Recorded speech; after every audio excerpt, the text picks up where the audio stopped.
महिला घर को बनाने वाली भी है, नीति वचन 14:1 के अनुसार, और महिलाओं के द्वारा से घर तहस नहस भी हो सकता है। प्रभु की महिमा के लिए खुलकर आगे आ सकें। उनका समाज में इतना अच्छा स्थान नहीं था कि वे खुलकर स्वतंत्र रूप से प्रभु की महिमा कर सके, सभाओं में बोल सके और स्वतंत्र रूप से अपनी सेवा दे सके। लेकिन फिर भी हम लोग जानते हैं परमेश्वर का पवित्र वचन के द्वारा से कि महिलाएं अद्भुत रीति से परमेश्वर के द्वारा से बनाई गई हैं। अद्भुत रीति से परमेश्वर ने महिलाओं को रचा है और उनके अंदर साहस भरा, हिम्मत भरा, विश्वास भरा, धीरज शक्ति भरा, ममता भरा और ऐसे कई गुणों से उन्हें सुशोभित किया है, नवाजा है, जिसके द्वारा से आज हम देख पाते हैं हमारी कलीसिया में सबसे अधिक जो अपनी उपस्थिति प्रभु की महिमा के लिए देती हैं वो माताएं हैं, बहनें हैं, बेटियां हैं। हर जगह प्रभु की संगति में सबसे अधिक संख्या में अपनी उपस्थिति देकर उसके वचन की संगति में आने वाली हमारे माताएं और बहनें हैं। और इसीलिए आइए इस घड़ी इन माताओं का, बहनों का जो परमेश्वर की अद्भुत सृष्टि है, जो कि समाज में बहुत ही निचले दर्जे की स्थिति में पाई जाती थी, उनके द्वारा से वचन और कलीसिया में क्या योगदान मिलता है। तो सबसे पहले हम लोग देखेंगे पहला बिंदु, एक सुसमाचार प्रचारिका के रूप में उनका योगदान। सुसमाचार प्रचारिका के रूप में उनका योगदान। नए नियम में जब हम लोग आते हैं यीशु मसीह के समय में, यीशु मसीह के समय में भी महिलाओं को ये आज़ादी नहीं थी कि वे सभाओं में जाकर, आराधनालयों में जाकर स्वतंत्र रूप से परमेश्वर की भक्ति और उसकी उपस्थिति में आकर आराधना करें। लेकिन हम लोग देखते हैं यीशु मसीह की सेवा काल में कई ऐसी महिलाएं थी जो हमेशा यीशु मसीह के पीछे पीछे उसके वचनों को सुनने के लिए, उसके साथ सेवा करने के लिए बनी रहती थी। और वही हम लोग एक ऐसी महिला को देखते हैं जिनके विषय में यूहन्ना रचित सुसमाचार में 20 अध्याय 18 पद में हम लोग पाते हैं मगदला की मरियम। मगदला की मरियम, जिसे प्रभु यीशु मसीह ने सबसे पहले ये संदेश देने को कहा, ये सुसमाचार प्रचार करने को कहा, ये वचन देने को कहा कि जा और मेरे चेलों से कह दे प्रभु यीशु मसीह जीवित है और तुझसे भेंट करने के लिए गलील को जाता है। ये सुसमाचार सुनाने के लिए प्रभु यीशु मसीह की ओर से आदेश मरियम को मिला, मगदला की मरियम, और जो सबसे पहला हमारा सुसमाचार प्रचारिका बनी और यीशु मसीह के चेलों के पास जाकर उनको यह संदेश दी कि प्रभु यीशु मसीह जीवित है, आपसे भेंट करने आ रहे हैं, आपके बीच में है। आज हमारे लिए भी ये बड़े ही आनंद के विषय है कि हम सबों को ये सौभाग्य मिला, प्रभु की ओर से ये आदेश मिला कि हम भी एक माँ होकर, एक बहन होकर, एक स्त्री होकर, एक महिला होकर प्रभु के वचन को सुनाने के लिए ये अधिकार प्राप्त करते हैं कि हम यीशु मसीह के अनुयायी हैं, उसके वचन को मानने वाले हैं और उसकी सेवा में अपने जीवन को व्यतीत करने वाले हैं। और उसी के बाद हम लोग अपने कलीसिया में देखते हैं पुनरुत्थान के बाद जो पहला रविवार होता है, यीशु मसीह के पुनरुत्थान की गवाही एक महिला के द्वारा से जगत में जब पहुंची तो हमारे कलीसिया ने भी ये प्रबंध किया, क्यों ना हमारे कलीसिया के महिलाओं को ही ये अधिकार दिया जाए कि पुनरुत्थान के बाद पहला जो रविवार है, उस रविवार में हमारी महिलाएं, हमारी स्त्रियां, हमारी माताएं यीशु मसीह के पुनरुत्थान की गवाही देवें और उस दिन का आराधना हम लोग परमेश्वर की महिमा के लिए, प्रभु यीशु मसीह के जी उठने के लिए देने पाते हैं। और आज हम लोग देख पाते हैं मेरे प्रियो, परमेश्वर के वचन के अनुसार भजन संहिता 68 का उसमें हम लोग देखते हैं, जिसमें परमेश्वर का वचन बड़ी स्पष्ट रीति से कहता है, भजन संहिता 68 का 11 में, इसमें कहता है प्रभु आज्ञा देता है, प्रभु आज्ञा देता है कि तब सुसमाचार सुनाने वालों की बड़ी सेना हो जाएगी। परमेश्वर ने भी ये आदेश दिया है इस वचन के अनुसार, तब शुभ समाचार सुनाने वालों की बड़ी सेना हो जाएगी। और आज हमारे लिए बहुत ही गर्व का विषय है, एक महिला होकर शुभ समाचार सुनाने वाली आज हमारी कई माताएं और बहनें प्रभु के आज्ञा के अनुसार आराधनालयों में, सभाओं में परमेश्वर की महिमा, स्तुति और जय जयकार और उसके वचनों का प्रचार कर पाती हैं। हमारे GAL कलिसिया में जो सबसे पहले अभिषिक्त होकर प्रभु के शुभ समाचार को सुनाने वाली कितनी महिला पादरी थे? 3 जन थे। नहीं, बीते दिनों हम लोग साउथ वेस्ट डायसिस होकर 25 वर्षीय महिला पद अभिषेक जुबली और डायसिस सम्मेलन मनाए, जिसमें हम लोगों ने देखा कि हमारे कलिसिया ने भी हमारे महिलाओं को ये अधिकार दिया है कि वो प्रभु की सेवा में आगे आ सकें। और 3 महिला पादरियों को हम लोग देख पाते हैं, जिसमें स्वर्गीय पादरी मेरियन मिंच, जिसमें पादरी आशीषन बागे और उसी प्रकार पादरी इजाबेला बरला, जो हमारे लिए आज एक गौरव निमित्त हैं कि प्रभु की सेवा में सबसे पहले वे अभिषिक्त होकर प्रभु के वचन को सुनाने वाले बने। और उसी के साथ आज हम लोग अपनी कलिसिया में पाते हैं 49 से अधिक महिला पादरी हमारे बीच में परमेश्वर के वचन को सुनाने के लिए अपने घरों को छोड़कर, अपने परिवारों को छोड़कर यीशु के पीछे हो लिए हैं। और आज उनको ये अधिकार मिला है कि वो भी अपने जीवन के द्वारा वचन सुनाकर समाज की सेवा कर सके, परमेश्वर की सेवा कर सके और लोगों को अगुवाई दे सके, और आज अगुवाई दे भी रहे हैं। दूसरा योगदान हम इसमें देख पाते हैं, पौलुस के समय में एक सहकर्मी होकर किस रीति से महिलाएं कलीसिया की स्थापना में और वचन की सेवकाई में आगे आई। पौलुस प्रेरित के समय में हम लोग देखते हैं कई ऐसी महिलाएं थे जो कि परमेश्वर की सेवा में और प्रभु की कलीसिया की स्थापना में अपना योगदान दी। और उसमें सबसे पहले हम लोग देखते हैं पौलुस प्रेरित के समय में यूरोप में जो कलीसिया बनी, और उसमें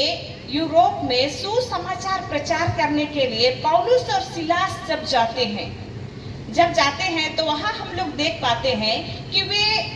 प्रार्थना करने का स्थान ढूंढने लगे। नगर के बाहर जाते हैं और उनको लगा नदी किनारे प्रार्थना करने का स्थान होगा, परंतु वहां जाकर वो क्या देखते हैं, महिलाओं का झुंड है वहां पे,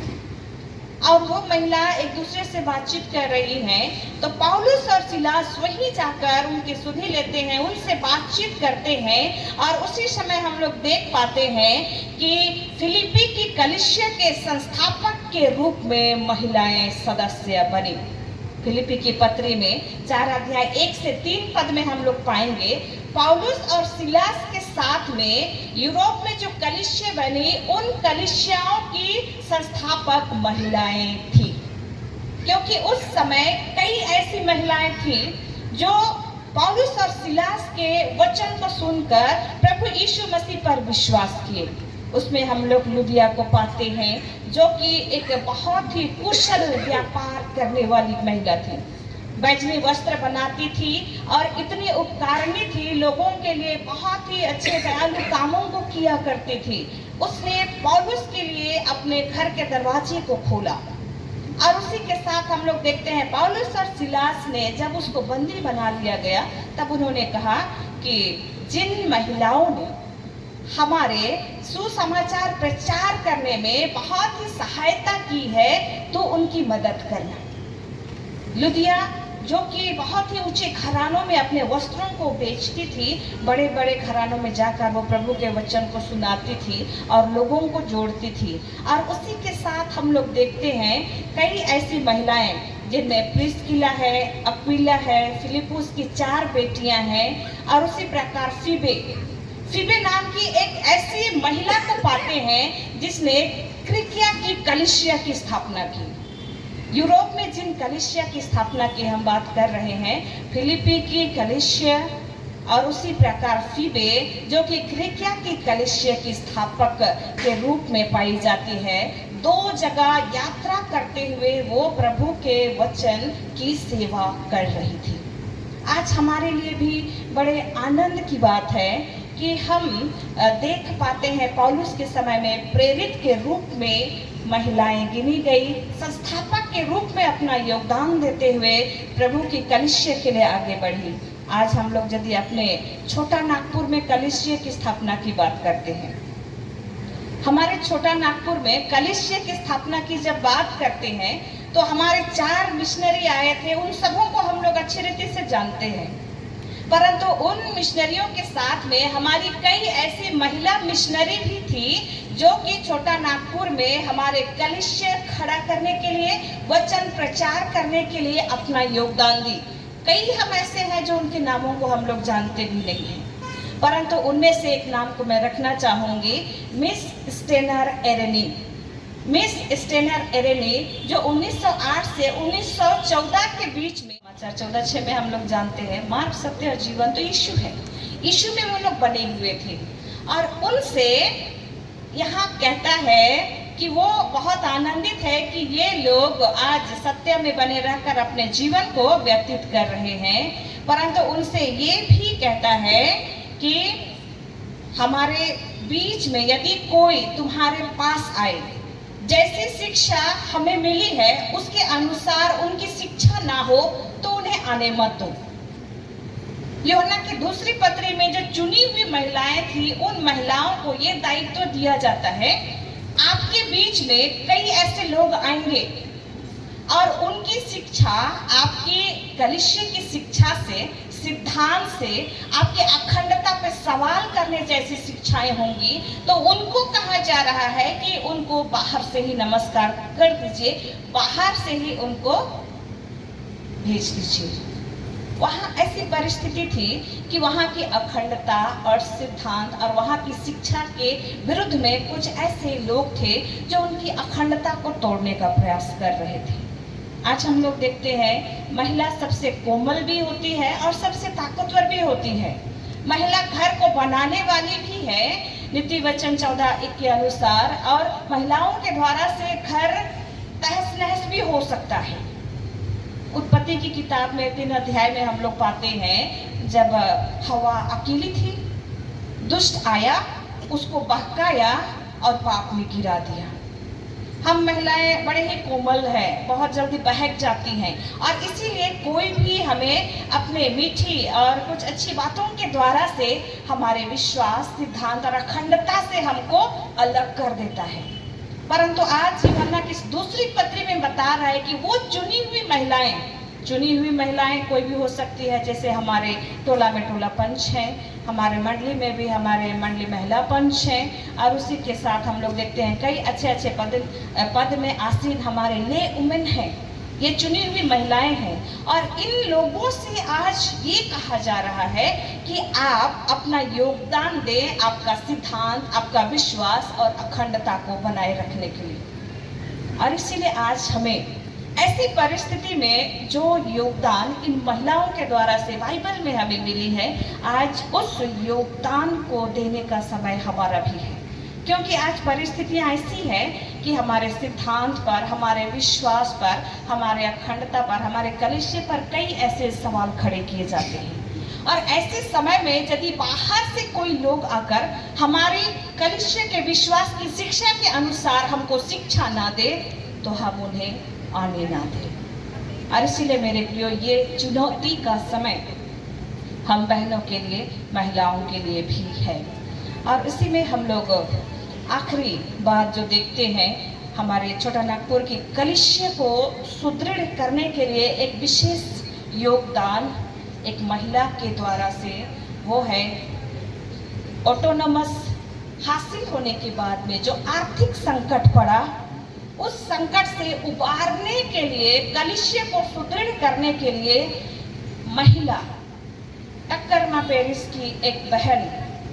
जिन्होंने सबसे विशेष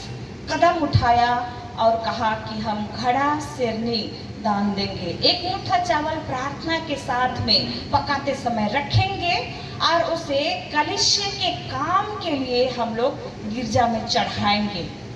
और ये कार्य एक महिला ने शुरू किया और वही कार्य जो घड़ा सेवनी है, हम लोग देखते हैं 1924 से 35 के अनुसार उस ईस्वी में ये पेरिस से होकर डायसिस और कलिसिया तक यह सुदृढ़ हो गया और उसके द्वारा से कलिसिया को चलाने के लिए एक अच्छा मजबूत योगदान एक महिला के माध्यम से हमारे बीच में आई है। और इसीलिए मेरे प्रिय माताओं, बहनों, उपस्थित भाइयों, आज हमारी महिला होने के नाते बहुत सारे हमारे कर्तव्य हैं, हमारा अधिकार भी है, कर्तव्य भी है। और हम लोग देखते हैं कि नीति वचन के अनुसार एक विशेष जिम्मेदारी एक अच्छी महिला, भले स्त्री के लिए सभी बातों में विश्वास योग्य बने रहकर विश्वासी जीवन, परिश्रमी जीवन, धीरजवंत जीवन के साथ में प्रभु के काम के लिए आगे बढ़कर कई चुनौतियों का सामना करना है। और इसीलिए हम प्रयास करें, जो जिम्मेदारी हम लोगों को दी गई है और हमारे कलिसिया में कई महिलाओं ने अपना योगदान देकर हमारे कलिसिया को आज सुदृढ़ किया है। आज हमें ये मौका दिया है कि हम सभा में आकर, गिरजाघर में आकर प्रभु के वचन को सुनाएं। आज हमारी जिम्मेदारी है। सबसे पहले शिक्षिका परिवार में माँ के रूप में वही बच्चों को सिखाती है, घर को संभालती है, सही दिशा में अगुवाई करती है। हमारा घर परिवार में हमारी जिम्मेदारी है, हमारी मंडली को चलाने, सही मार्ग में अगुवाई करने में हमारी जिम्मेदारी है। पेरिस और डायसिस में और कलिसिया में अपना योगदान देकर प्रभु के नाम को ऊंचा करने की हमारी जिम्मेदारी है। और इसीलिए आइए हम चुनौतियों का सामना करते हुए अपने दायित्व को प्रभु की महिमा के लिए पूरी करने का प्रयास करें।